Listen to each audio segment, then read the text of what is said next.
All right, ladies and gentlemen, welcome back to All You Can Eat Chelsea episode 244.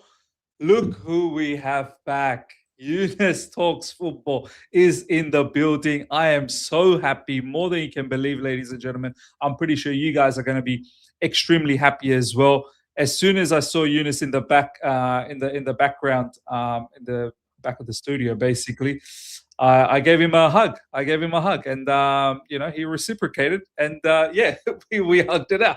We hug the Um, chat as well. Everyone in here. It's been 3 weeks, 4 weeks. How you doing, guys? Good to see you. Nah, it's good, man. It's good to have you. Eunice, bro. First of all, how you doing? How was the trip for your parents over to Dubai? How was all of that? Let us know. Yeah, bro. No, it's been good. Apologies. I've been away for this time because it's clashed with. For me, it's the middle of the day. And yeah, I've had my parents here for like 3 weeks. I turned into a tourist for 3 weeks. I've taken them everywhere. They've loved it, to be fair. So no, it's been good. Last week I was planning to come on. I was ill, so that took me out. But no, all back You to were normal. badly ill. You were I was. badly ill. I saw That's your days. review, and I wanted to comment in your review, bro. Just go to bed. Please Bro, go to bed. that was me all right, kind of. Bro, here's a word of advice. Yeah, don't let aircon blast in your face for 2 hours straight when you're driving. That's don't do it. That's what took me out. But yeah, it went well. Everything's all good. They loved it. So happy days. But you know what? Like a proper Algerian monster, you recovered quick, bro. You didn't let that hold you back for too long. But it's literally 24 hours. My man's doing proper videos. His face is glowing again. The words are just coming through brilliantly. And I'm like, bro, this guy recovered in like 24 hours. That kind of stuff probably knocked me out for 3-4 days. Do you know what I mean? And even then it'd linger on. To be fair, I cleared that out, bro. You cleared that out. Yeah, I felt it for like 3 days, but one day was bad. The rest were all right, and then it was gone. My immune system is fantastic, though. I credit that to I credit that to my parents and the food that I had growing up. I grew up really healthy. I was never sick. My immune system's fantastic. I eat well. I'm active, so yeah. Make sure you guys are too.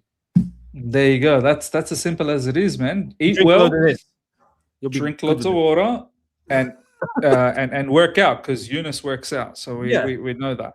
All right, live chat. Big up to each and every one of you guys that is tuned in. Like always, love the support, love the love. Basically, to be honest, I just kind of sound like Turkish there. Love for the love. No, that's his. I'm not going to say that, but yeah. Anyways, look, Eunice, lots to talk about. Live chat, lots to talk about. And like always, by the way, Don's going to be here very, very soon, so don't worry about that. Don will be here. Everyone else today, they're busy. Alexis, I believe, he's got some studying, and he's doing a particular course. So he's got that studying thing going on today. Matisse is on a shoot. So do look out for that down the track, whatever he's shooting. I don't want to give it away. Javon, I'm not really sure. He hasn't responded. I'm not. This time of the hour is very, very early for Javon, so I'm not really sure where he's at. He's probably sleeping, and the rest, I don't have the time to just go through. Everyone else is doing whatever everyone else is doing. So we've got Eunice, myself, and Don. Don will be here soon. Eunice, look, lots to talk about, bro. And honestly, I'm so glad that you're here. Don's in the building as well. Big up, Don, my man. How you doing? Big up, man. Good, bro. Good stuff. Good stuff. Sitting on 3 points for change. Come on, man. Come on. Lots to talk about, lads. And Don as well. Eunice, I'll start things off with you, bro. I want to talk about a lot of things. Obviously, Jeremy Jacquet. By the way, how do you pronounce that? Is it Jacquet? Jacquet? What do you say? Probably like Jacquet. You know the French. Jacquet. Yeah, I'm not French. I don't know. Jeremy Jacquet. Okay, Jeremy Jacquet. So there's that. Obviously, the 3 points against Brentford. There's lots to talk about that. Of course, Liam Rossignol, a whole heap of PR. There's topics to talk about that. But I do want to start things off with the protest, Eunice. I feel like all of us see yourself, Don, myself, live chat. We do need to touch base on that protest that took place and what it really means. What does it mean down the track? Did it achieve anything? I want to talk about that. Eunice, I want to first hear from you and then Don, and then I'll give my 2 cents on it. What do you think of the protest? I'm pretty sure you would have seen all sorts of clips, all sorts of pictures, people giving their opinions on it. I believe 200 to 300 people were there approximately. Then you must have seen Strasbourg's protest as well. It looked like there were thousands. Eunice, where's your headspace with the protest? Give me your honest opinion on it, man. I said this slightly before the protest was even a thing. I think the messaging was wrong. And I get why the organizers that were behind this were trying to come up with something that they felt was going to bring in more people, but it's backfired, and that was always what was going to happen. It's still not clear. When people talk about the first protest and that didn't have a clear message, I think this one didn't have a clear message, if I'm honest. In comparison to the Strasbourg lot, them lot know what they want properly, and they're coming out literally. This isn't new to them. We're talking about a protest over in Strasbourg, and they did their march, but they do that often, not to that same sort of degree. Like, this was really organized, but they're constantly on it. Like, in some way, shape, or form, they're constantly on it. Like, whether they're in the ground, out the ground, doing a march, they're constantly on it. And for them, it's clear. For them, it's straight about Blueco. Done, right? For this, it was so scattered. And I know for a fact, the organizers didn't want to go near the words Blueco. The organizers were targeting certain little things. There were other aspects that they didn't want to touch. And it was just... You saw the amount of people that even showed up. And I have to say, respect to the ones who showed up, but the ones that did show, even half of the people that were there just chilling on their phones, not really doing much, not saying much. Just, I saw maybe 1 or 2 people actually trying to give it a bit of large. And I'm like, did you not show up to protest, or did you show up to have a little chat? That's how the whole thing has gone. And overall, look, I don't think it's I don't think it's helped. I think every little helps, but it's definitely not over. It's definitely not achieved anything yet. It's not close. The Strasbourg lot have set a complete example of how you do it properly, I feel like. Eunice, I want to, before I go to Don, right, I want to talk about a few factors in that protest. One, I saw a really good video. I don't know if you guys follow this account on X. If you don't, you should. I think he's a match-going fan. His name's Oz Talks Chelsea or something like that. He put out a really good video. I think he put it on TikTok, which later he put it on X as well. He said majority of the protesters that were there, one, they were screaming Roman Abramovich's name. Yeah. A lot of them were saying Roman Abramovich. Then they were saying Enzo Maresca's name. The same manager that was selected by the people that we want out. And then they were also saying F Spurs. So I want to say how when we as content creators, right? Like Don's laughing, like I'm laughing inside as well. Like when we as content creators try to promote this as much as we can on our video, get match going fans, like because Don's the only one out of us that goes to matches. But for us two, right, Eunice and myself, all we can do is get the word out there, right? People that are going there, get the word out. When these people are going there, first of all, the numbers are shocking. But when they're going there and saying Roman Abramovich's name, Enzo Maresca, and F Spurs, Eunice, how do you? How's the ownership going to take all this? So I'll explain one thing. Firstly, about Roman, I don't have anything against Roman being chanted, and I'll tell you why. Because that's everything that Chelsea used to represent. That's a bar that was set for what Chelsea used to be in terms of success. And I know that when the owners or people in charge hear that, they probably don't like it, right? So if you're trying to protest, okay, cool, that might strike a nerve. The others, though, I fully agree. What are you doing, basically? You know, Enzo Maresca was brought in and handpicked, and this is why, like, when the whole thing happened with him getting, well, not even him getting sacked, but when he left, the whole crazy thing was he was handpicked, he was selected. There was a whole process. It took months, if you remember, to handpick the right person, and it was Enzo Maresca who came in. And then he takes a stand, right? Finally, after how long and whatnot, and he decides to, you know, express his concerns on how things are being run from within. He leaves, and then you get some people chanting for his name when no one was chanting for his name when he was even coaching Chelsea. Like, it doesn't. That doesn't make any sense. These are the same people that wanted him out. They're the same people that batch are the same batch that wanted him out. It doesn't make sense. And then Spurs have got nothing to do with this, bro. Spurs are irrelevant. For us, Spurs should just be irrelevant. Do you know what I mean? It's a waste of energy. This is why I'm saying the messaging was wrong. And what's crazy, the messaging, I think, was wrong behind the organizers. They've attracted the wrong crowd. I feel like the right entities are not getting involved, and I don't know why, and I have to ask. I'll give you one. The Chelsea Supporters Trust are not going near any of this. You guys are representing the fan base as a whole. Where are you? And the whole thing, the whole frustration by this point, I think everyone can understand how things are going within the club, even in terms of directors. They're under a thumb. It's the ownership. Like, everything should be directed there. And even this was fragmented in that regard, fragmented completely.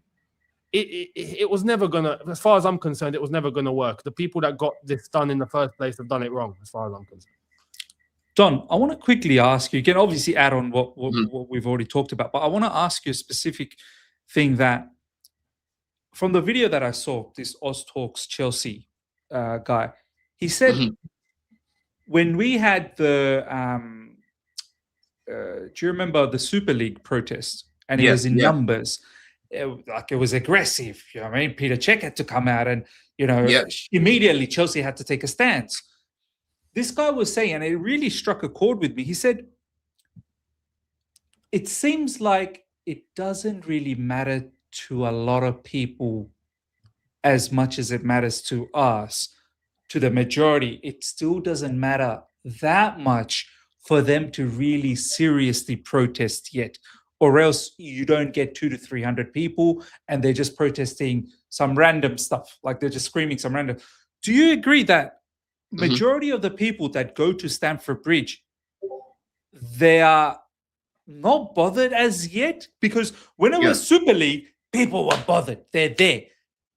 This particular individual was trying to say that people are not bothered as yet. Is that true? Yeah. You go to matches. Well, I think it's mixed, man, because you do get a lot of match-going fans that aren't happy with what's been going on. A lot of the players that have been signed, they're not happy with it, of course. But end of the day, when you've got, you know, protests that are structured the way that this one was, and even the other one as well, Miz, it's going to put people off from going, right? It's going to do more damage than good, if anything, right? Because I even had CB the other day on Friday asking me, oh, what, are you going to be at the protest? I said, no. He said, why?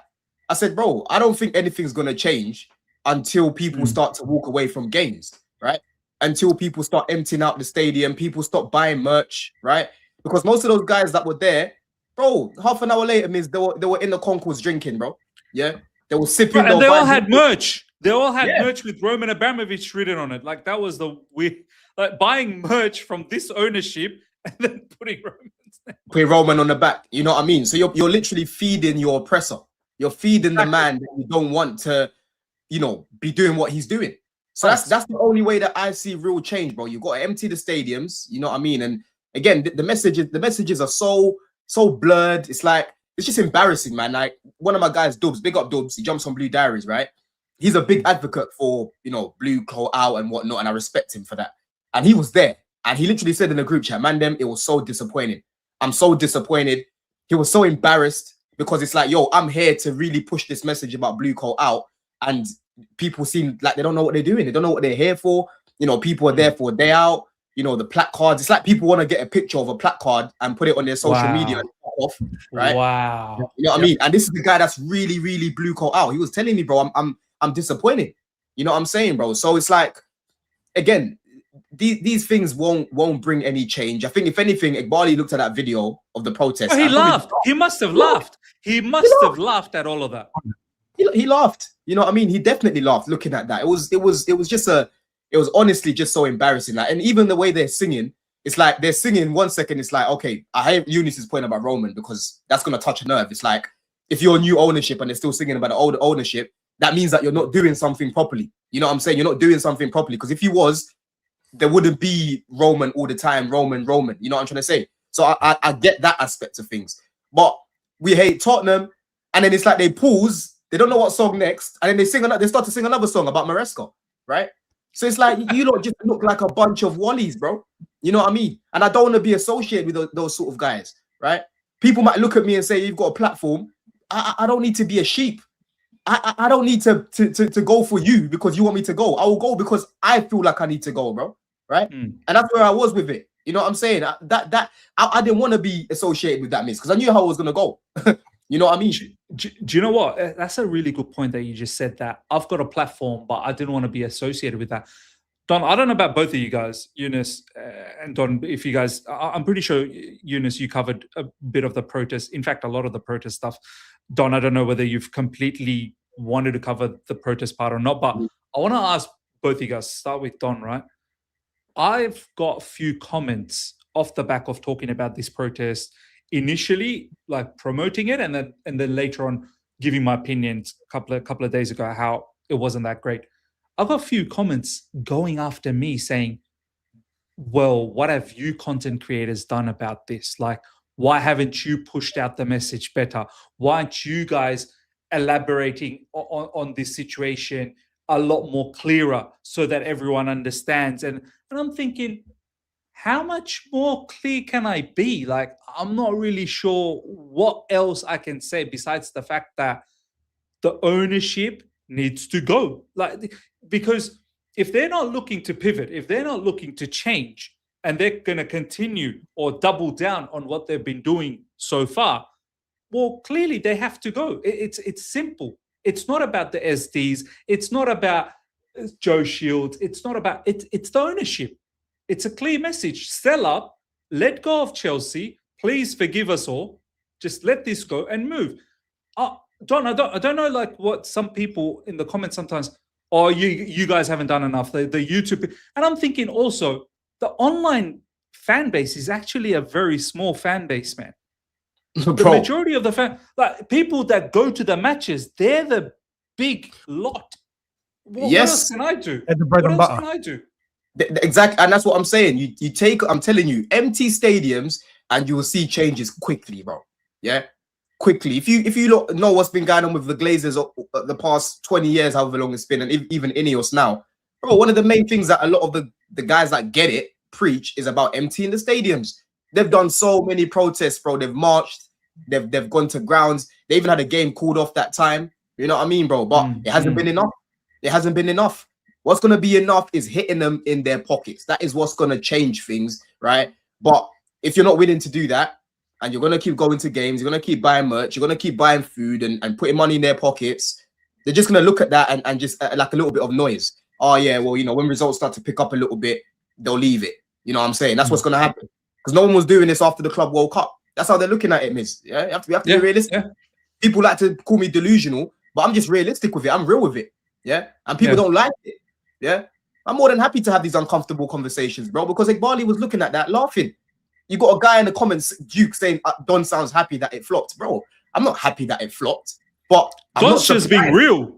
Don's just being real. I expected it to flop because I know what type of people go to these things. I know the sort of mixed messages that I see online, all these things that I see, bro. Yeah, I knew it was going to turn out like that. If anything, I would have been more surprised if it was more structured like Strasbourg and they were marching and it was really clear. Then I would have been surprised. What I saw the other day, it's like, yeah, what would you expect? That's why I wasn't there. That's why I wasn't there, bro. You know what I mean? Eunice, sorry, bro. I was just going to say to you, when you see this, right, and the darkness that we're in, bro, I don't have any hope anymore, bro. Because I can't, as Don said, and you've mentioned this many times on your videos as well. You've got to empty stadiums. You've got to stop merchandise. That's the only way. You got to hurt their bottom dollar, basically. But Yunus, it's just not going to happen, bro. You're not going to empty the stadium, bro. You're just not. People will buy merch. The thing is, when it comes to this sort of thing, you got to have the stomach for it at the end of the day. So instead of just going, okay, it's not going to happen, I'd rather keep giving the energy of just, this is what needs to be done. This is what needs to be done. What do we lose? Nothing. Do you know what I mean? Because this is truth. What needs to happen? And look, for me, I feel like the two need to go simultaneously, because I see people that say, okay, look, the protests can work as long as it's done properly, and we can have impact by going into the ground. But I also hear people that say, look, we have to empty the stadiums. We have to not go to the mega store. We have to not buy anything. We have to not feed their pockets. And I fully agree with that. I think the both can work together. I think the impact that you have when you're doing both of them together properly, if you're protesting like Strasbourg are, and you're not going to the stadium and you're not buying, anyone that says that won't have an impact is crazy. Do you know what I mean? But you have to do that consistently as well. It's not a one-time thing. This is what I'm saying. People need to have the stomach for it properly. And why, like me personally, why now? And you make a good point, Don, in terms of after the Club World Cup, the club had the most fattest, the most biggest opportunity to start taking things seriously and level up. I know for a fact, right? I don't need anyone to tell me. They're not going to. They're not going to. And why? Because what they're doing is exactly what they want to do. This isn't a thing like, we're still trying to find the right way. No, in their heads, everything's going according to the plan. And they're not pivoting, no matter what anyone says. Because there's a financial aspect to all of this before football. All of this is done for money first, not football. They're not pivoting away. They're doubling down. Cool. For me, it's clear then. No matter what, for as long as these lot are here at the club, they are not going away from what they're doing right now. End of story, right? So, okay, cool. Doubling down. I believe what needs to be done. Blueco need to go. They need, and there is an exit strategy. They can go. There's always. If you understand how these lot operate, it's crazy, right? These lot needs to depart. If you're protesting in the same way like Strasbourg are, and you're not going to games, you're leaving the seats empty, or even, I understand the season ticket holders have already paid money. I get that, right? And as someone, Don will know because he goes to the bridge. I've been to the bridge time and time before. I used to go regularly. I know that it's a very important thing for the season ticket holders because they want to keep their ticket for the following seasons. Go to the bridge, tap in and leave. Leave the seat empty, but keep yourself on the, on the list for you to be first in line to renew your ticket when change does come and you want to still go to the games. Absolutely understandable. But everyone needs to sacrifice. Nothing comes free. We don't want to be in this situation. But at the end of the day, no matter what anyone else, what everyone can do, everyone's, I feel, got to play their little part. And sometimes it's uncomfortable and sometimes it's not what we want to do, but it's for the greater good. Do you know what I mean? This is the reality. You don't get things for free. And that's not just in this, that's in anything. So if people are protesting the way that Strasbourg are relentlessly, and they've been on it, so much so, they are banned from protesting within the ground in the way that they're operating outside the ground. If anyone Wow. And you go to them and you tell them, for them, it's a dictatorship right now. Yeah. They are restricted from doing certain things in the stadium properly. And some will say, okay, the stadium belongs to the club. They can do what they want. Cool. They have to operate within that sort of barrier, right? And they're doing everything they can outside the ground in order to still get their message across. But they are unified. Blueco out. That's it. When you're seeing the organizers of these lot here at Chelsea, they don't want to go near it. In fact, I know for a fact they've reached out to people to tell them to not say that message. That tells me everything I need to know. What are they doing then? What are they doing then? If it's not Blueco out, what is it then? Tell me. What? Man. This is why. This is new news to me, Miz, This is new news to me, What's the point of this? I love Don's reaction. if it's not Blue Coat, then what are we fighting here? Joe Shields out. Like, honestly, I want to make one thing very clear. I think you change the model, innit? Change the model. People talk about sporting directors. People talk about Joe. Look, I'm not saying they're not culpable. They're culpable on their own rights. But if you're nitpicking, oh, that guy needs to go. No. That entire organization needs to pick themselves up and go if they're not going to change. It's as simple as that. You can't be this person at that. And this is what I saw in the protests as well, like Iqbali out. Bro, Blue Co out. Iqbali out. What does that do? Yeah, but the thing is, let's go back to reality again. Let's go back to reality, right? Because let's not be delusional on our people, right? The reality is it's very unlikely that Iqbali is going anywhere. That's just the reality. Of course. As much as we would love ownerships that like a Roman, that's gonna be just I want to get the best players, you know, just throw money at the best players and we move like that, right? Iqbali is realistically not gonna go anywhere. Yeah. Now the next best thing that I've been talking about, Miz, is the recruitment and the execution of the recruitment, because I believe that those two clowns upstairs, yeah, because Iqbali is a clown as well for hiring them and keeping them in a job, but the two underneath him, yeah, they're the ones that have the ball knowledge. They're meant to have the ball knowledge, yeah. Iqbali has brought these guys in and said, yo, you're my football guys, because Iqbali don't know shit about football people like that. He might be learning now as he goes along. He might know more now because he's been at Chelsea for 3 years, but he's not been the guy that's been involved in football majority of his life. When Stanley or Lawrence are the guys, right? So you would expect them when you've got a plan, a clear plan, Miz, go find me the best young players in world football. Yeah, you would expect them guys to go do what fucking Campos has done for PSG, right? Because people like to come rebuttal me all the time about the Chelsea wages. Chelsea aren't going to pay the wages. Chelsea aren't going to pay this. Let me ask you still a question. How much do you think Hato's on? Less than 100,000. How about you, Eunice? I'm gonna say 70, 80. 70, yeah. Chat. Let me know in the chat how much you lot think Hato is on. Hato, before you check, Eunice, don't even check it yet. Yeah. Let me know in the chat how much you lot think Hato is on. Right. It's a little game I'm trying to play here. Yeah. Oh, that's it. People say 120. People are cheating. Hato is on 120,000 a week, bro. He would be Everton's third highest paid player, right? Wow. James I had no idea he was on that type of money. I really thought it was probably be about 70, 80,000 max.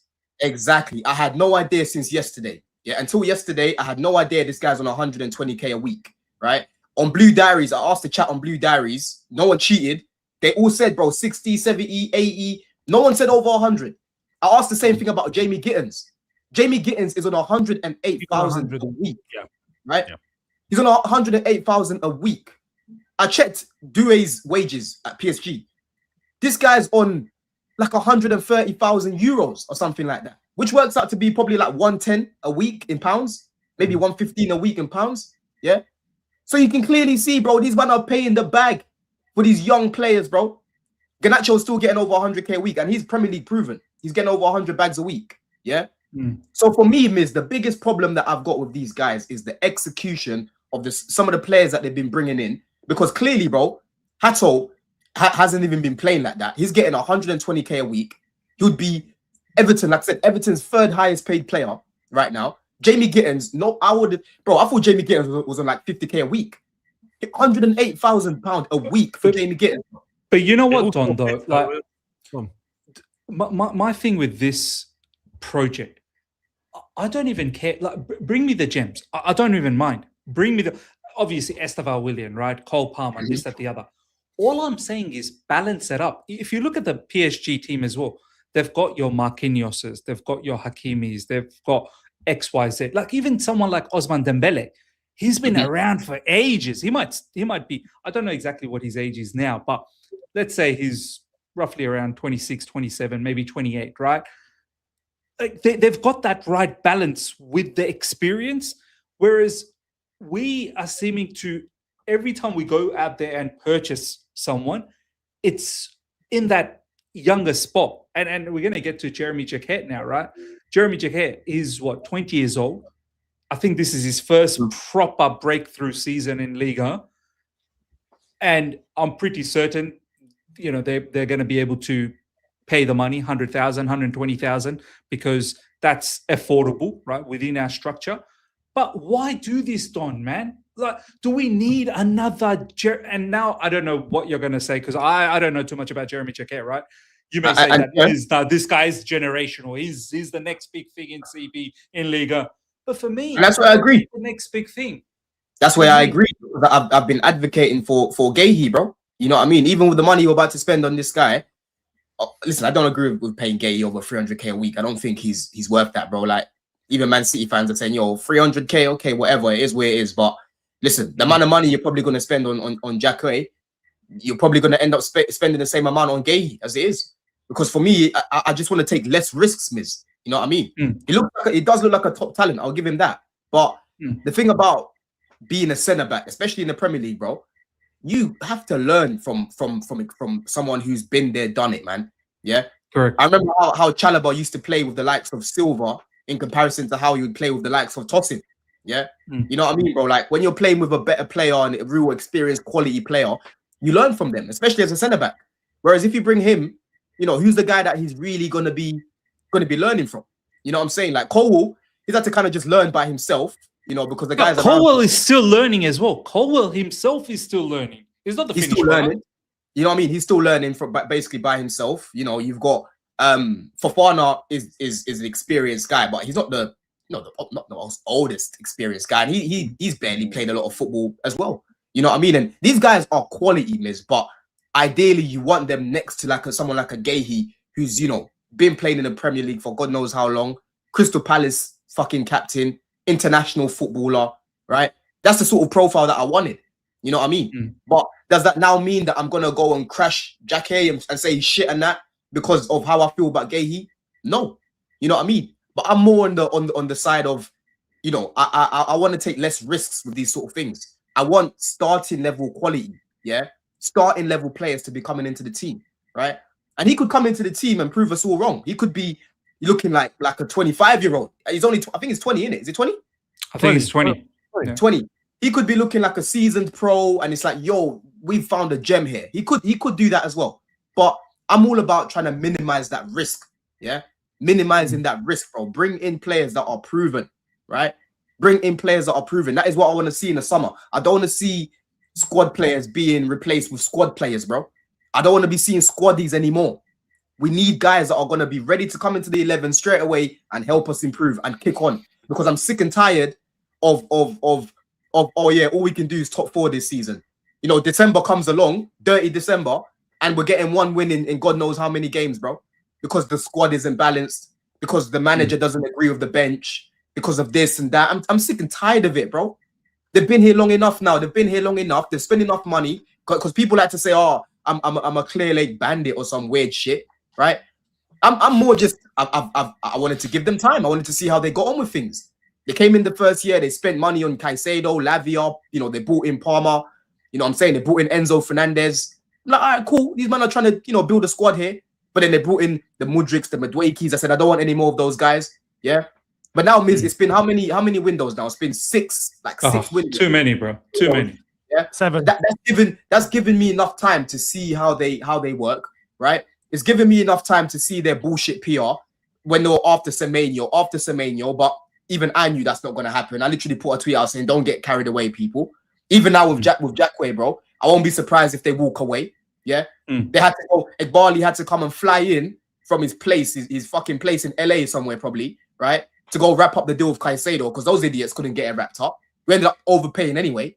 Yeah?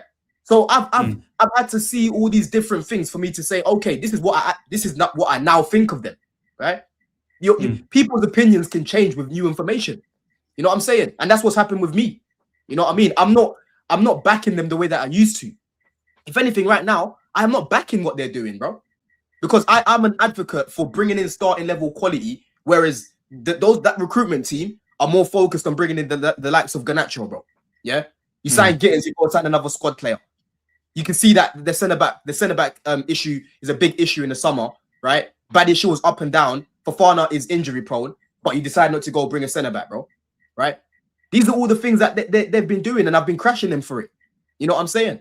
That's where I stand with this ownership right now, man. That's where I stand with them. It's like, yo, this Jacquet guy, he looks good, but I would have preferred to go get a Gahey, man. Honestly. Yeah, look, first with Jacquet and a player like this, right?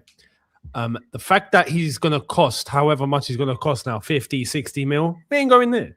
That's one. We are right now sell to buy. And people need to realize that too, both with the restriction and with the model. Now, how much resale value does he have? That's the primary concern that these lot have. The players that we bring in, how much resale value have they got? That's key. Now, Gahey, for example, getting 300k a week or whatnot, Chelsea are not going to even entertain that. Whereas for Manchester City, the fact that they've paid, 20 million as a fee for him, they're more than happy to pay 300k or around that margin because the overall package is going to be affordable for them. And they're bringing him in to actually make an impact, not just in terms of resale, to make an impact for football, to stay for years and to become one of the main centre-backs. Boom. They don't need to look at centre-back anymore. We're bringing in, allegedly, I don't believe we get Jacquet. I'm just saying that now. I don't think it's going to happen. For anyone that's looking at Jacquet, I don't think it's going to happen. I don't think we're going to spend that money because it puts us in a situation where we have to sell and recoup that money. If not, with the restriction, we're in trouble. And with the policy that we got to get players in by selling players in the first place is not something that we can do in January. That's got to be done in the summer. So even with this whole situation, though, let's just look at the profile. Jacquet, 20 years old, hasn't played a single season full flight top flight football in France for this much. Well, why did we get Mamadou Sarr and Anselmino in then? This is what I don't understand. Because it's opportunity. I wouldn't be shocked. Look, we've already been heard after this whole thing with Jacquet that, okay, Tosin could be up for sale now and Chalobah could be up for sale. Of course they're going to be sold. Tosin got brought in for free. Boom. There's going to be instant money there. And I think most people are going to be happy if he gets sold. Right? Yeah. Chalobah, that was always the plan.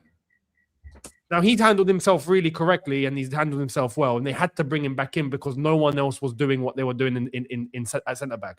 He's set in a good level. But if we're being completely real, even Chalobah, right, isn't what he's this not.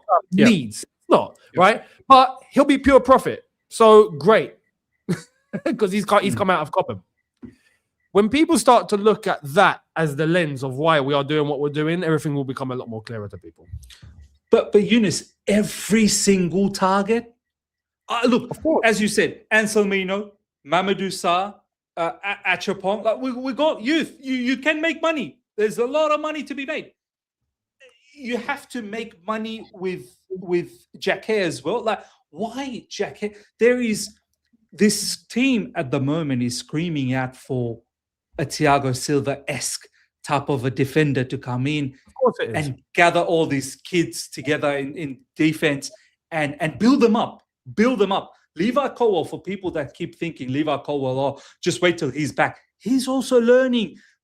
Large portion of last season, he was making a lot of mistakes to the point where a lot of people were saying, he's on fraud watch now. It was only the final 6-7 games where he started to turn things around. And then obviously in the Club World Cup, in the Conference League final, that's when it all started to turn things around. And this season would have been a nice stepping stone for him to really establish himself as a proper centre-back at Chelsea Football Club, right? But unfortunately, the injury has happened.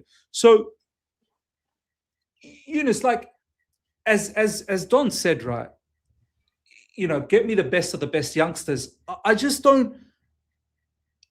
can't see, Eunice, even if you bring the best of the best youngsters, you're only stretching out like this is the 4th season under this ownership. You bring more youngsters, you're waiting more for them to fully establish themselves and develop. And we're already hearing rumors that Enzo Fernandez has changed his agency. You don't change agency all of a sudden. I'm telling you right now. Maresca changed his agency, and then what happened? a month later, he bounced. People don't change agency because I just want to change agency. No, you're on the lookout now. You're in the lookout. Cole Palmer, I know he's injured, but where is he mentally with this football club? I don't know. It's a question mark, right? I can't say anything.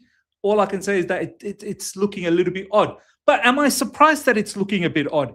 I'm not surprised. How much longer are they going to keep waiting, bro? Of course, because that's what frustrates me, bro. That is what frustrates me, because previously, what used to frustrate me was how the likes of Kante, the likes of Hazard, we're just wasting them away, right?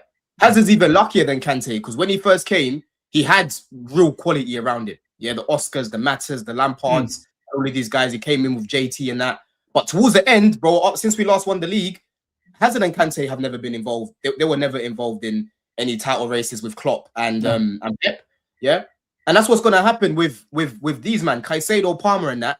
They will never be involved in any sort of title races if we keep building the squad the way that they've been building it the past however long it's been. Because you're always going to be behind. Yeah, you're always going to be behind, bro. Whilst your ops around you are literally getting guys that are ready to go and win now. And then what happens when that happens is Enzo will be looking around and thinking, oh, Man City look like they just need a midfielder just to complete their team. Let me go there. Yeah, let me go there. Let me go there. Yeah. Let me go there. Yeah. Caicedo will be looking at it. Oh, Real Madrid, they need a DM, yeah? There, the team's complete already. Let me just go there. Yeah. Oh, Arsenal, Palmer. Oh, Arsenal. I'm in London already. They're looking like they're ready to win. They've got everything already there. They've been winning already. Let me just go there. Right? Yeah. Whereas you're looking at Chelsea, you're looking at this, you need that, you need this, you need this, you need this, you need this. You're just wasting these guys away, bro. These guys, I keep banging on about this, Miz. These guys are not getting any younger, bro. They're not getting any younger. These guys have been here now for a while. Enzo's been here. It's gonna be next season will be what? His 5th year, innit? Next season will be going his 5th season. I think Enzo is gone. My personal feeling, I think Enzo is gone this summer. I really do. I don't know about that, bro. Because at the end of the day, he's still tied down for a long time. If you want Enzo, bro, that don't mean nothing, Don. Honestly, the contract means nothing, bro. If a big club had a contract as well. That's what Chelsea will be interested in. That's the club will entertain it. It's not going to be cheap. The thing is, look, even when we talk about Cole Palmer, even the fact that if something were to happen to Cole Palmer, I agree, these players will not stick around for a certain amount of time if things are not moving in the direction they want it to go in, because these are players that should be winning titles, right? They'll go and they'll find that somewhere else. But Chelsea will recoup the money. At the same time, Chelsea will put out to the fans, oh, no, but don't worry, look what we've got here, though. We're building around Esteval. You don't need to worry. Yeah. And then that will lap everyone up and go, okay, yeah, you know what? We might actually be okay. And then down the line, the cycle will continue. These lot are only concerned, right, in terms of an aim on a footballing level, Champions League football. That's it. Anything above that, not really concerned. Because for them, Champions League football is actually important for exposure, branding, money at the end of the day, and keeping the value high of these sort of players because they're playing Champions League football. These lot want to do Brighton, but on a Champions League level. Yeah. That's it. It's as simple as that. And these players of high caliber, these players that are actually amongst the best, won't stick around for as long as they've stuck around now. They won't do that again because time's being wasted. 100%. Yeah, but that's the thing, though, Miz. That's where they need to change the execution, because I honestly believe. I honestly, if I'm saying, like, we'll see in the summer if they've changed their mentality, right? Because I honestly believe, bro, the amount of money that they're spending, on certain things, bro, they wanna win, but they're so delusional in thinking that they're gonna win in how they want to do it. That's where they need better advice up there, right? Because again, this all filters down from Igbali, but like I've said, Igbali is not the football brain, people. Igbali is not the football brain. I highly doubt if he brought in Campos, for example, do you think we signed Garnacho, bro? Do you think we signed Garnacho, Miz, if Campos came in? But Don, what's stopping them from bringing someone like Campos? Why have they gone specifically for people like Winston Lee and Stewart? It seems like they wanna aim for mediocre. honestly, Don, if you look at our hierarchical system, right, all the people that are involved, even Joe Shields starting to look very suspect. Both Eunice and I, we've covered it, right? Kinetic energy, this, that, the other. Kinetic. He's starting to look very, very funny now. Don, we all know in this panel and the live chat as well, who is the best of the best in terms of business, in the likes of sporting directors, in the likes of top recruiters. We know who we really should be having in this club. But for some reason, our owners don't want to deal with that. They don't want to deal with the best of the best managers. They don't want to deal with the best of the best directors. It's almost as if they want it to be like this. But this is what I'm saying, because people are saying in the chat they don't want to win. They don't want to win, bro. Listen, they want to win in their way. The conversation here is you're not going to win in that way. That is what we're getting at. Yeah. We're getting at that because people say, oh, they're not going to win like this. Bro, of course they're not going to win what we want to win like this. That's my point, right? But in their delusional brain, people, listen to what I'm saying. They're so delusional in thinking we are going to win like this, and they're not going to win like this. And that's why I keep saying, Igbali's not going anywhere. You get rid of those fucking 2 guys at the top. You get rid of those 2 guys, bro. Get rid of those sporting directors, man. Yeah, I want them gone. So this is not. Can I interject? These go. Right, I think it's the funnily enough, right? You're about to be hit with a joke here. It's the other side of the coin. So that's a good one.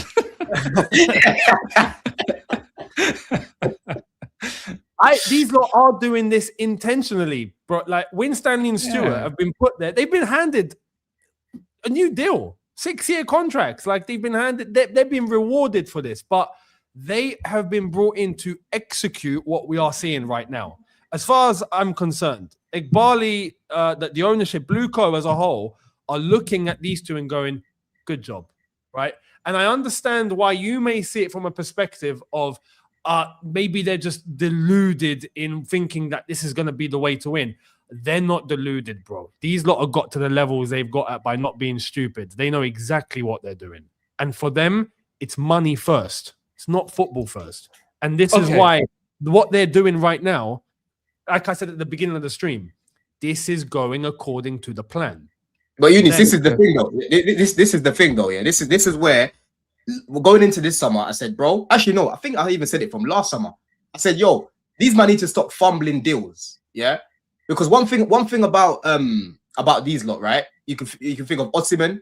Yeah, obviously Osimhen wanted a mad wage or whatever it was, but I'm sure they could have met in the middle somewhere. Yeah. You can think of Olise. Olise gave us the green light the first year, but the second year, after not getting Champions League football, he decided to go to Bayern Munich, Champions League football, and they offered him more money, right? So you can look at certain things because Olise, Osimhen, bro, these guys this is the level I'm talking about. That is the level that I'm talking about, bro. You know what I mean? But unfortunately, they fumbled those deals. And that is what they're very good at. They're very good at fumbling deals. Yeah. They're very good at this, bro. Their conversion rate is like Garnacho blood, right? You know what I'm saying? They're right there, ready to get the transfer done. The player wants to come or whatever. And then they just penny pinch. You know what I mean? They take too long, right? I feel like these guys, I don't know what they do in negotiations, honestly. I feel like they just go there and it's like they just play Wii together. They play Wii Sports or something, bro.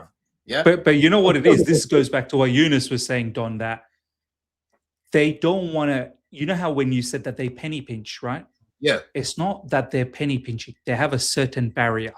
They don't want to go above it. They've done the maths on a particular player well before they've acquired the player. So say, for instance, Jeremy Jacquet, right? They've done the mathematics on this player. They're not looking at the player that someone who can potentially win us Premier League. They could care less about winning the Premier League. They're looking at the player from a business and mathematical standpoint. Okay, if I pay X amount of money for transfer fee, I pay X amount of money for wages. What is that total in X amount of years? How much value could this player have potentially all throughout the period? They're doing maths. And that's why they're not going to go above a certain level. You know, when you're saying, oh, but why penny pinch with Olise? He's a game changer. No, but they will. They're not going to pay anything above what they've got predetermined. What I want to talk about, though, what Eunice just said, and I want to see what Eunice has to say about this, and Don as well. Eunice, you did mention that these lot, they know what they're doing. And I've said that as well, right? You kind of said that it's not by coincidence things are happening. These guys are properly doing what they're doing, and they're very satisfied with what they're doing. By design. I want to ask you the question, by design. I want to ask you the question, Yunus. What will it take for this ownership to leave then? Like, when is it that you've achieved what you've had to achieve with Chelsea, so where you can say, Khalas, I'm satisfied, I've achieved what I've had to achieve, I can now exit? What is that point, Yunus? Because that's what I'm looking at. This 4th season now. When is it where they go, beautiful, I'm satisfied, I'm out of here now? They do that when they've marketed the club at such a level to the point where, and they've managed to recoup what they've recouped from these players that they want to resell.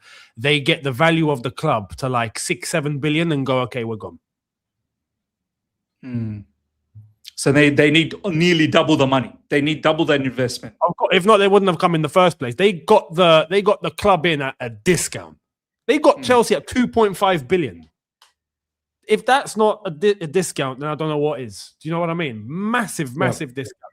They could theoretically leave not too long from now and get themselves everything that they put in back and get in something and a little bit more on top of that. But, mate, these lot think on another level. When it comes to money, they are the way that they are. They are at the level that they're at. You got to remember, Clearlake do this. Like, this is what Clearlake do. Clearlake are an asset management company. They are. We talked about this last season. Remember, Yunus? Yeah.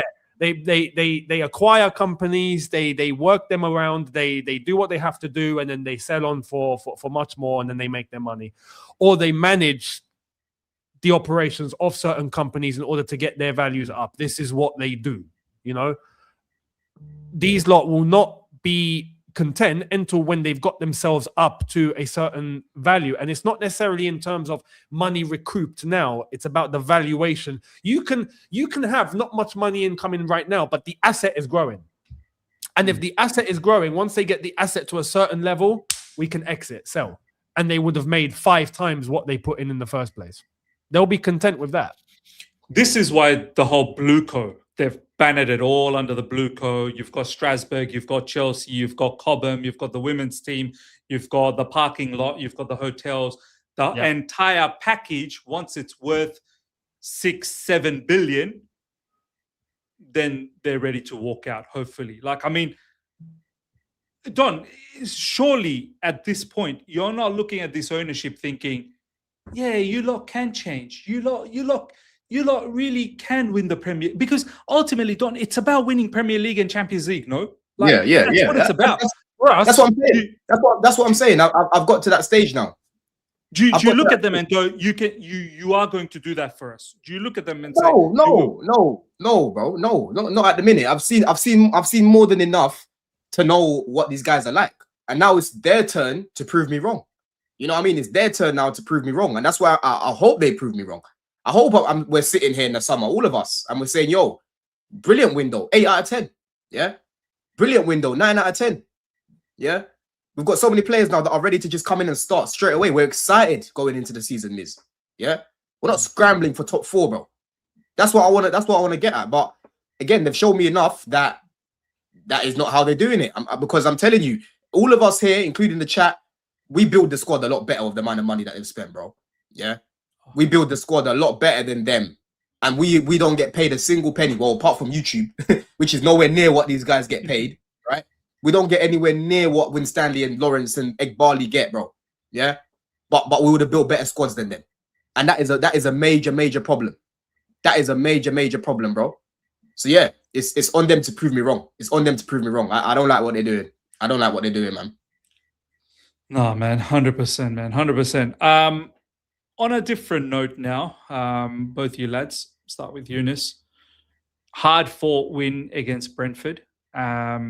Not the best performance, of course. Brentford could have put at least 3-4 easy. They didn't. They were very, unlucky in certain situations. Some situations where we defended well, and Sanchez had a blinder that game, as opposed to the one before against Fulham. big 3 points nonetheless. Liam Rossignol, prior to the game, there was just so much crap. Post-game, he goes, yeah, we're going to be playing a lot more Legos, and I'll be taking the gloves off and clapping. He was taking the mick out of that journalist. You were talking about how journalism has gone south, but then we also saw reports that he kind of invites the owners to come and join, be with us post-match. Eunice, where are you looking at things with Liam Rossignol? We've got Paphos next in the Champions League. I think we should be able to beat them, of course, but you never know. Anything is possible in the Champions League. After that, we've got Crystal Palace, where Oliver Glasner's doing a madness at the moment and he's losing players. Eunice, what's your outlook with Liam Rossignol? How are you feeling with all the PR and all of the stuff that's going on? Towards him specifically, I'm just completely indifferent. It's like, for me, it's irrelevant. For me, it doesn't make. I don't. He's not someone I'm looking at and going, oh my god, no, you're not doing this, or you must do this. The guy's a nice guy, cool, good to have you here, I guess, mate. But you're irrelevant as far as I'm concerned with what's going on. He is full on right now. What he does, he's epitomizing. And don't get me wrong, he might have his own, ideas and tweaks in terms of what he wants to do within a game and whatnot. Cool. But overall, he epitomizes what we've spoken about this entire stream, right? And he's not to blame for that. He's taken an opportunity. He's got a chance to manage Chelsea Football Club or to coach. We don't do manage anymore, even though he mentioned manage and age and man and all of this stuff. Okay, mate, good, sweet. But he is someone that's taken a chance. He was at Strasbourg. He understands exactly what the model is and everything, and he is cool within it, and he's going along, and great. Personally, I felt like when he come in, I felt like he was trying very, very, very, very hard with what he was saying and how he was carrying himself to portray an image, right? You don't come into a presser, your first press conference, and you kind of indirectly quote Mourinho, Alex Ferguson, Thomas Tuchel, and you bring up all the legends of the past. You do, come on, like it's calculated, but he knows what he's doing here. He was shaking all the journalists. He was handshaking with all the journalists as well. But at the same time, like what you mentioned, he's already said publicly in terms of having the owners involved and bringing them in. And am I surprised? No, 100%. No, we knew this. We knew this from Strasbourg. If you go and paying attention to Strasbourg, like what concerns me now, I have to say, it concerns me. But again, I'm not surprised. Mate, Gary O'Neill got hired at Strasbourg. I'm just saying, future Chelsea manager. If that doesn't scream red alert, then flipping, you know what I mean? It's crazy. However, this is why I'm indifferent towards the guy. The guy's going to do what he feels like is going to be right. He's going to coach with what he's given. I feel like he's going to be content with it. I think he's going to be a lot more content with it than Maresca was. Hence why I wouldn't be surprised if Rosignol actually lasts longer. But I feel everyone has their breaking point. Everyone that understands football. And he's played in the Premier League and he's done that. I feel like even he might hit a breaking point at some point because he would have got what he probably wanted out of this. He's got Chelsea Football Club now on his CV. With this, it can leapfrog him to something bigger if he does something at least a bit respectable under these circumstances. If he were to say, for example, make top 4, he gets what he can out of this. I feel like that can propel him to something bigger maybe down the line.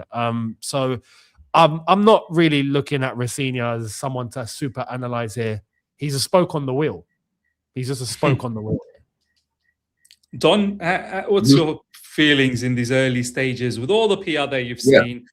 The match against Brentford, the one thing I did like that how proactive he was sending out like notes to the players. But overall, what's your thought process on Rossignol and all the stuff that he's been saying?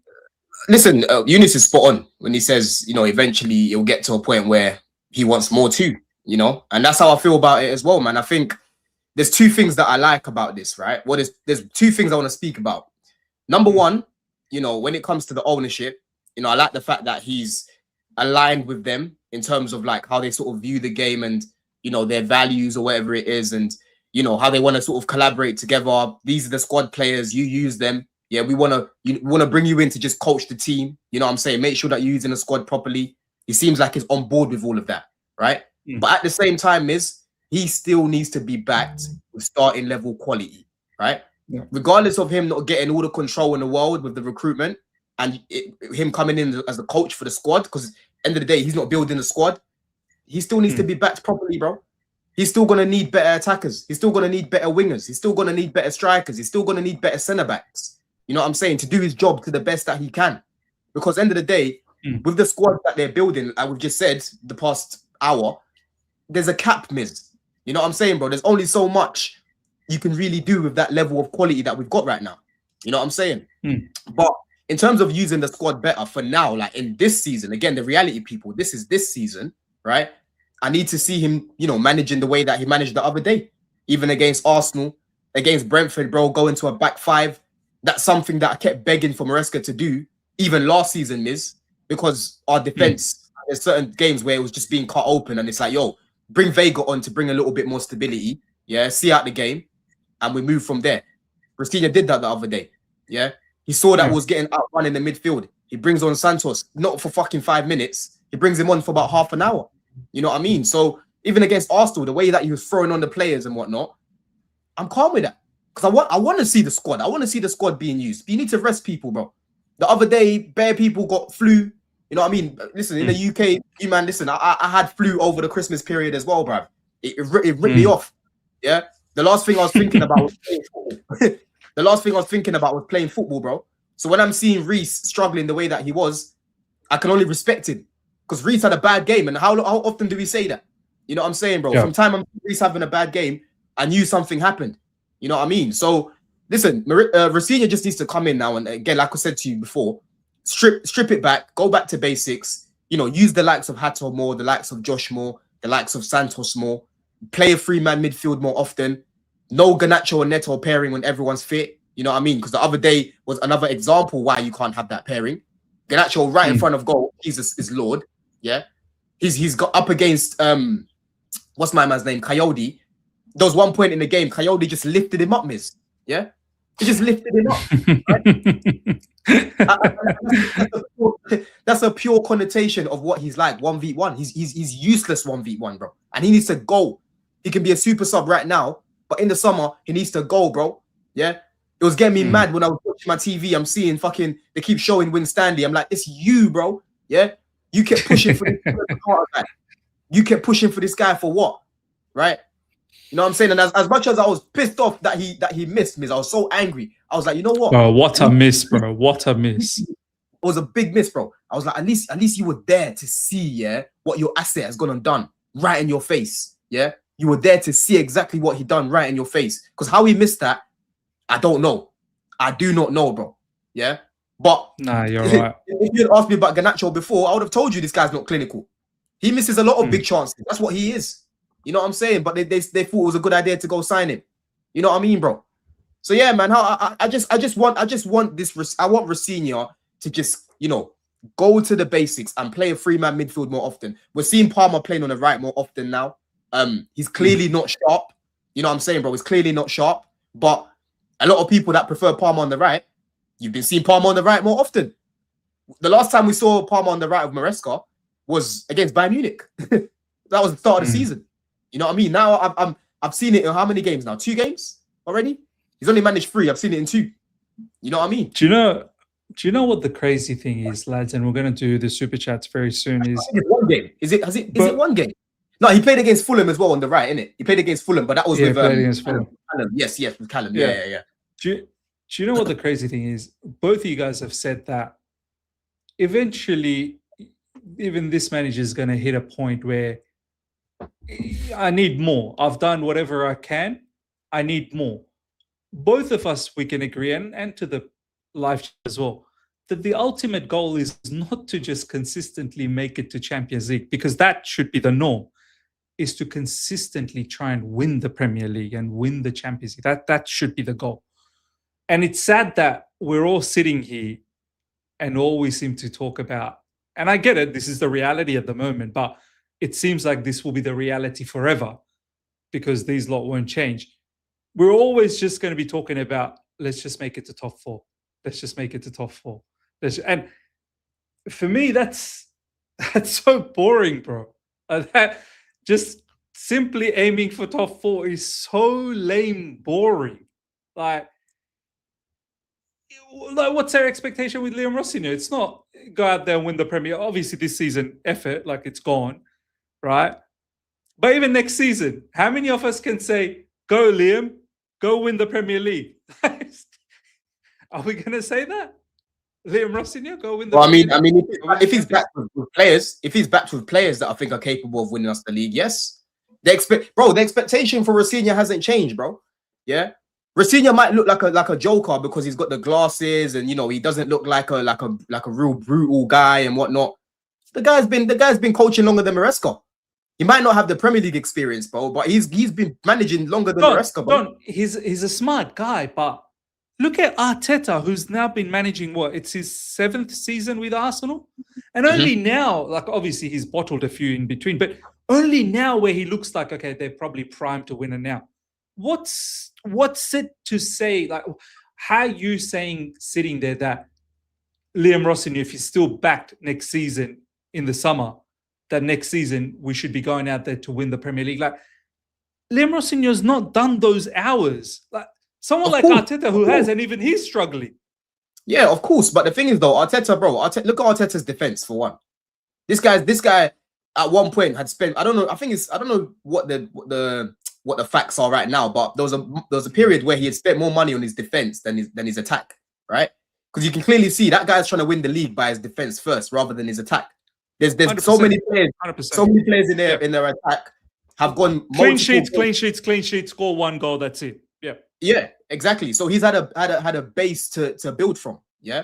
Now with Rossinier, in terms of his style of play, I like his style of play. I like the way that he talks about the game. Like I've said, I've spoken about him many times on the show called The Debate. He used to come on the Debate before, and a lot of things that he used to say, I'm like, yo, this guy knows his stuff, right? If you do your in-depth research around him and where he's come, his coaching, bro, this guy was doing 90% of the tactics at Derby. Wayne Rooney spoke about it. He said he was doing all the tactics and that. What I'm saying? Similar to Maresca at West Ham with Pellegrini. You know what I mean, bro? So it's like he's been in the game. He understands the game. Yeah. So for me, it's like, yo. I feel like winning the Premier League is far-fetched, bro. Winning the Premier League is far-fetched.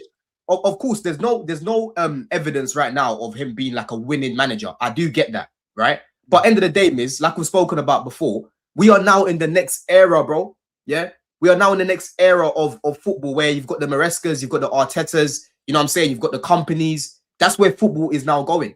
The likes of Conte, bro, they can't work with this ownership. Conte could barely work with Roman in the second season, let alone Clear Lake. You know what I'm saying, bro? Right? Mourinho, I don't want to hear Mourinho to Chelsea again. Let's leave that. Ancelotti, bro.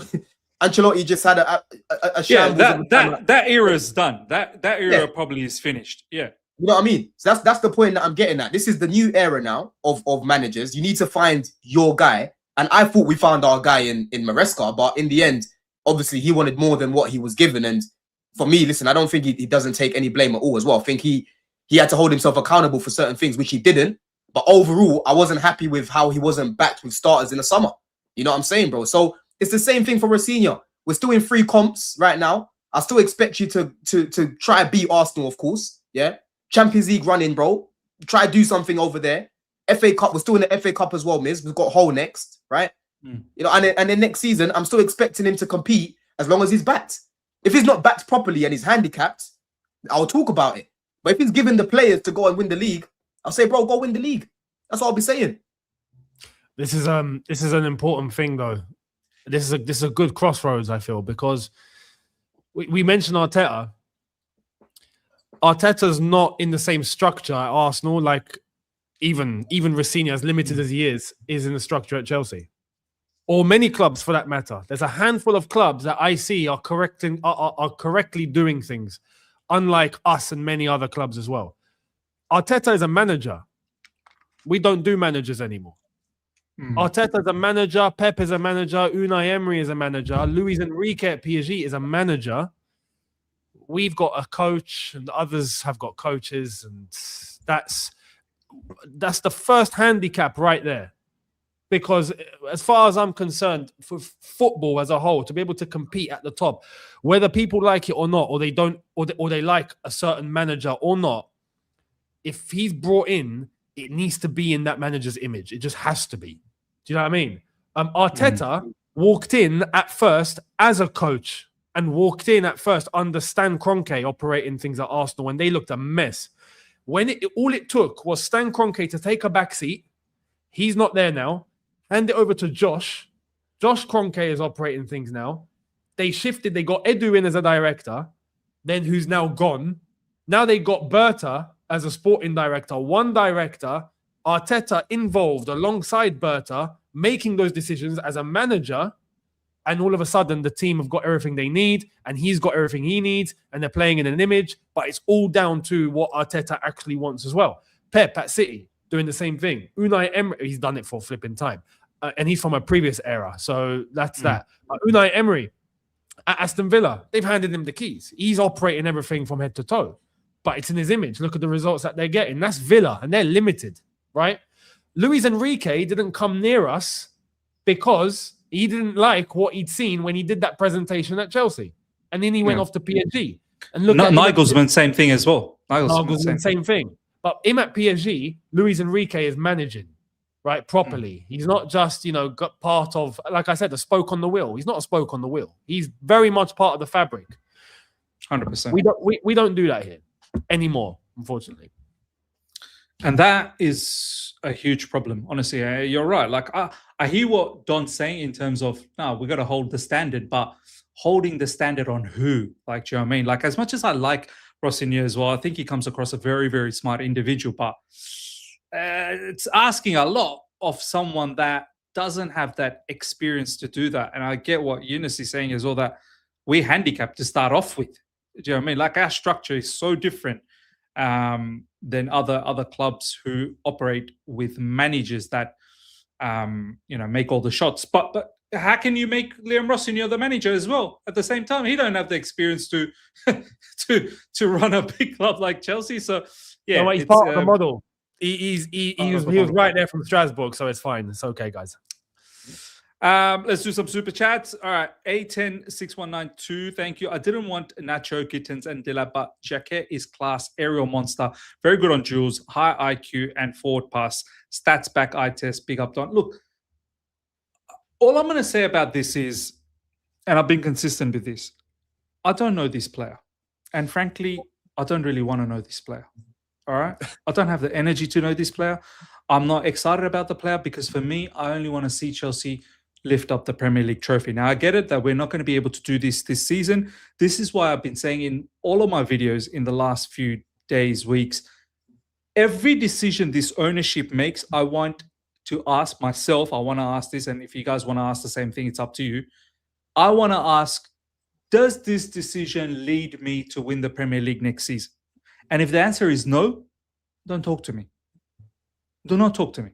So every time when I see people talk positively about Jacquet, whatever he is, ask yourself, are we going to win the Premier League with him next season? If your answer is yes, all right, good on you. Let's go for it. But if your answer is, but it's not really dependent on him, he still is aerial. I don't want to hear it. I don't want an essay. I don't want an explanation. Simple yes or no. That's all I'm saying. So for me, if I don't win the Premier League next season, none of this matter. Like, honestly, none of this matter. A10 again, thank you. The only way I see is Bowley, Bayer, Iqbali, and Clearlake. The way Bowley runs Dodgers and Lakers, they win titles and have great players. Look, I don't even know where this Bowley brother is anymore. He's nowhere to be seen. I think he might have been abolished by Iqbali. Iqbali is the majority shareholder. Eunice, you were going to say something.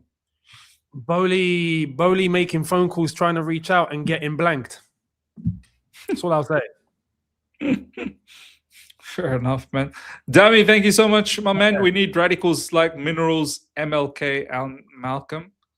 Yeah, cool. Eat, surf, explore. Youngs said best. This is an amazing PR move. Not gonna lie.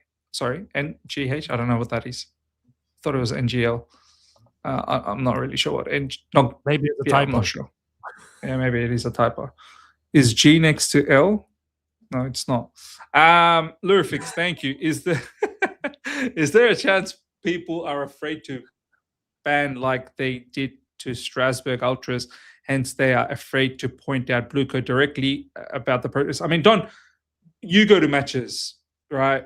What's the vibe? Like, do people want to protest? Are they scared if they protest, they're going to get banned? Like, what's the vibe that you get? Bro, listen. The best way I can describe it is start of last season. Everyone used to, moan and groan when they used to see Sanchez on the ball. Yeah, the style of play was pissing people off. You know what I'm saying? And then eventually, when we started to win games and pick it up a little bit, oh, Enzo Maresca. That's what I used to hear the games, bro. So fans are fickle, man. Fans are up and down. You get results, people shut up. You start to lose games. That's when you start to hear noise. You know what I mean, bro? I agree. This is why there has to be coordination and there has to be a relentless approach, right? It can't be like, okay, but one week it's like this, the next week is like this. But Strasbourg have something that Chelsea don't at the moment. This is why I mentioned the CST. These protests at Strasbourg have been organized by who? The Federation of Strasbourg Supporters, Ultra Boys 90, which is the another supporters group, part of the Strasbourg lot. There's a third group in terms of the Strasbourg supporters that are involved, and they've come together to coordinate everything. Where's the Chelsea Supporters Trust? The fans are not going to do everything themselves. It has to come from a sort of coordination that represents the fans and get everyone on side. We haven't got anyone that wants to do that because of that point that's on screen right now.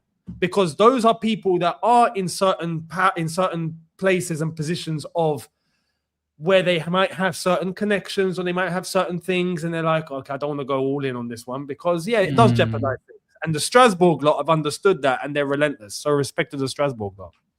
No, you're right, bro. Yeah, some parts of the organization, the Chelsea Supporters Trust, Supporters Trust, they are part of the, like, in the ownership somewhere there, aren't they? Like they've been hired to represent certain. There's the fan advisory board, which is part and fabric of the club that the ownership created. But we've got people in the CST that are getting on the fan advisory board. So, what a surprise!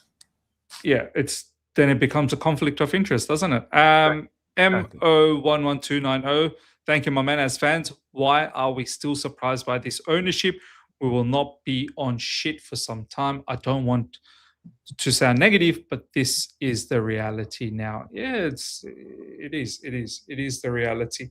All right, lads, we're going to wrap things up. Some final thoughts before we go. Don, first up, we've got Paphos coming up. Should be a regulation victory here, but I don't know what's going on these days, to be honest. Yeah. Cypriot team, we do need to win to have some chance at top 8, but I'm still thinking it's probably going to be, somewhere between 9th to 24 or whatever, and then we got to qualify, play that playoff match and qualify again for the second round. I mean, what's your thoughts with Paphos, man? You somewhat confident, obviously? Boy, we'll see what lineup he goes with. You know what I mean? We'll see what lineup he goes with, man, because I get excited when I see the likes of Estevan in the lineup. That gives me a bit more hope that we can do something in the attack. We're not going to break down as much attacks. I'm actually going to see some Joga Bonito, not chop cross like Neto, not fucking be scared to run on the outside like Garnacho, right? So hopefully I can see a pairing of Estevan and Gittins. The midfields, Santos I think will probably play the game with Caicedo. I think we need to go with a strong lineup for me personally, and then get the job done. Then we have to win. We have to win. We have to win. We have to win, man. And people, I've got a ticket for tomorrow as well. So if you need a ticket for tomorrow, DM me if you can get to the game, and I'll let you know how you can go about getting that. So if anyone needs a ticket for tomorrow, let me know. Let me know, man. But yeah, David Luiz is coming back. I checked their recent form. I think they've won 3 out of their last 5, I think it was. So yeah, they've not been in the worst form, you know. But we must, man. We must. Where are they in the Champions League table? 32nd, if I'm not mistaken. They're second in the Champions League table. 32nd. 32nd, I think. Yeah. If that's right. Yeah, that's near the bottom, isn't it? Yeah, 36. Oh, bro, we have to win this game, man, and we have to score some goals as well. We have to score some goals, man. I want to see minimum 3 goals past them, bruv. Yeah, they play a back 5, so boy, it's not going to be easy to break through it. But that's where you need the likes of Esteval. You need the likes of Gittins to be playing. Sorry, they're 26. I have to just correct that. They're 26. They're still far from us. So I'm expecting us to win that game. They're 4 points behind us. No way.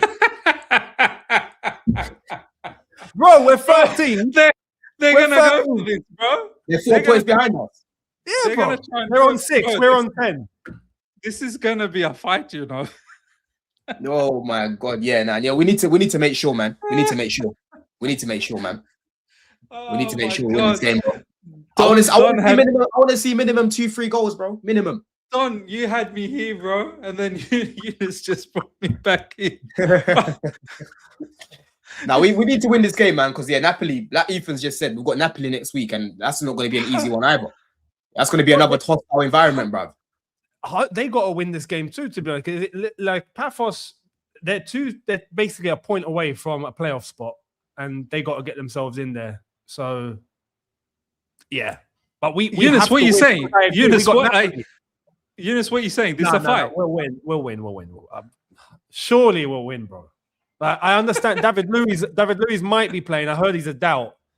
So I'm hoping. I actually hope he plays. I do want us to play against David Luiz. I want to see him one more time. But we've got Napoli away next, bro. Like that's the one where we're going, oh my God, what's going to happen? So we need to get this. If not, we will have to play playoff. And that's just long. Like, I don't want to play a playoff. That's just so unnecessary. Fully unnecessary. All right, ladies and gentlemen, we're going to wrap things up. I hope you guys have enjoyed it. It's been another smashing episode. Big up to each and every one of you guys. Make sure you guys smash up the like button, number 1. Number 2, subscribe if you haven't. And especially subscribe to both of these channels, Eunice Talks Football and Don's. The channel links are on the description. Get them to, well, Eunice is on some astronomical numbers, but for some reason, if you haven't subscribed, make sure you subscribe to Eunice, but also Don. Let's get Don to Don. Where are you at right now? 10,000, 15,000? 11K, man. We're pushing for 20. You know, by the end of the year, I want to be at 20 people. So yeah, lock in, man. Lock in. There you go. People, every single one of you guys that haven't subscribed to Don's channel, it's in the description. The link is there. Go and subscribe, each and every one of you guys, right? So yeah, until next time, everyone, take care. See ya. Goodbye.